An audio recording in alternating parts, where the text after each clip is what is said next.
Nithyanandam. Welcome to yet another episode of Exploring into Vedic Tradition. Today, the topic is Parivrajaka. Let me explain to you as it is given in an Upanishad which has the same name, Parivrajaka Upanishad. Let me quote the lines and then explain to you.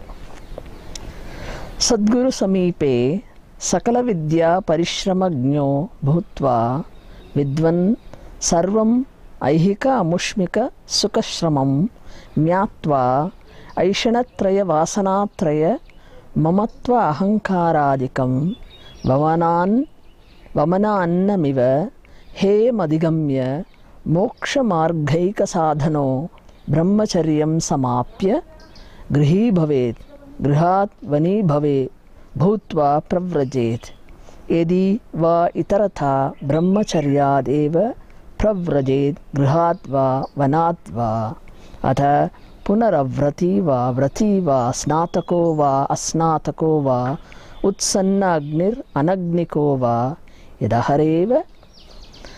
And it goes on. Let me explain to you the basic meaning. The person entitled to renunciation is the wise one who has undergone the difficult course of learning the sacred lores from a good preceptor, has understood all the exertions necessary for happiness in this world and the next, has understood the need to discard as vomit the three primary desires, three primary inclinations: regard for the body, feeling of mindness, and egotism, has completed studentship in celibacy, which is the means to reach the path of liberation. Now, Parivrajaka is one of the very important practices for a seeker who has taken up sannyas. The seeker might have gone through the first stage of brahmacharya, that is being a celibate student, and then proceeded to sannyasa, or the seeker may be a person who has taken brahmacharya and then followed it by grihastha or a householder's work, and then after certain years of living in a household, taken up vanaprastha or forest dwelling, and then proceeded to sannyasa. These are two different ways in which sannyas is accepted in Vedic tradition. The person who takes up sannyas has to have this parivrajaka state of being a parivrajaka. What exactly is parivrajaka?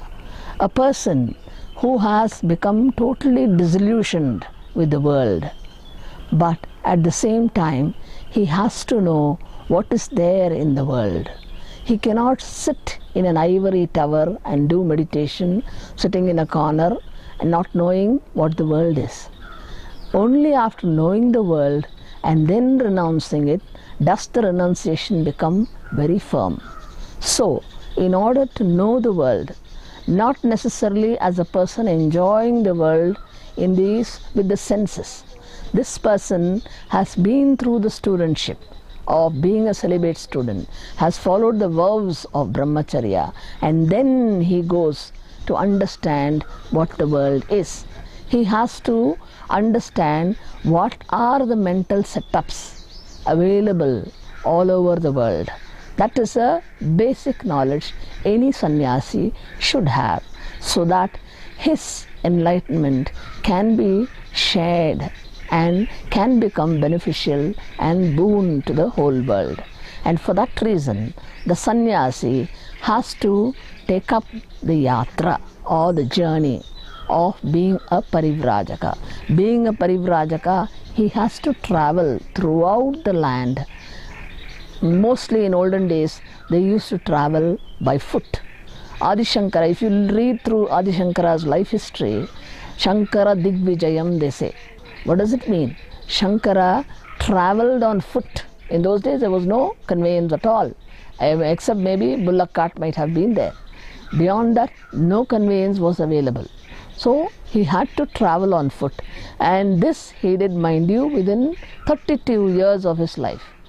At the age of 32, he attained samadhi. So within that period, he walked through the entire land, covered the entire place, went on pilgrimage to all the sacred centers and established his ideologies. So that was the Parivrajaka he undertook. And during that yatra, the sannyasis go through each and every village and they come to know the mental setup of people at the grassroots level. How is it possible other than you go there and live with them? And moreover, Parivrajaka sannyasis have very different set of rules. They have to take food only as a charity given by people, and they cannot stay beyond a certain limit, or maybe at the most 1 week or 10 days.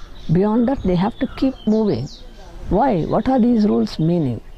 The meaning is that they should not become settled in one place. The mind should not get settled in one place. Insecurity is a great teacher, and insecurity is the way of life of a Parivrajaka sannyasi, because that makes him stand on himself. He does not depend on anything. That is a very necessary lesson for any sannyasi. Only then he can become a pillar to help people to reach that state. So likewise, the Parivrajaka sannyasi gets to know the different ways in which different masters have attained enlightenment.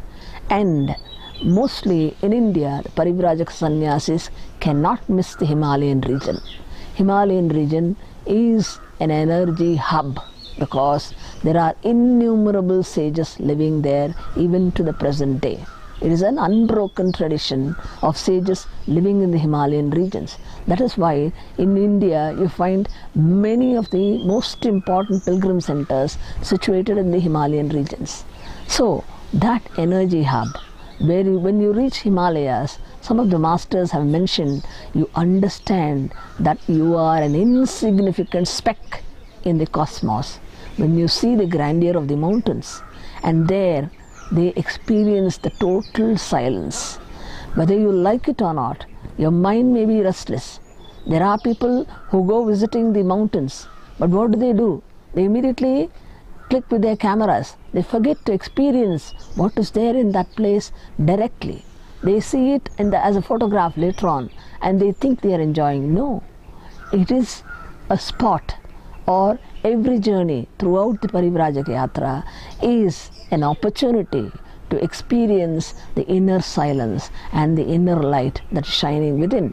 Parivrajaka Yatra is one of the basic disciplines any sannyasi would follow. And the sannyasi who has had an exposure in Parivrajaka becomes a master who can do the job of giving enlightenment to any mental setup that comes before him. Any human being anywhere in the world falls into the major mental setups, and since he has had an exposure of dealing with such situations, since he has had a first-hand experience, he becomes the ultimate master who can guide the world onto the state of enlightenment. Nithyananda.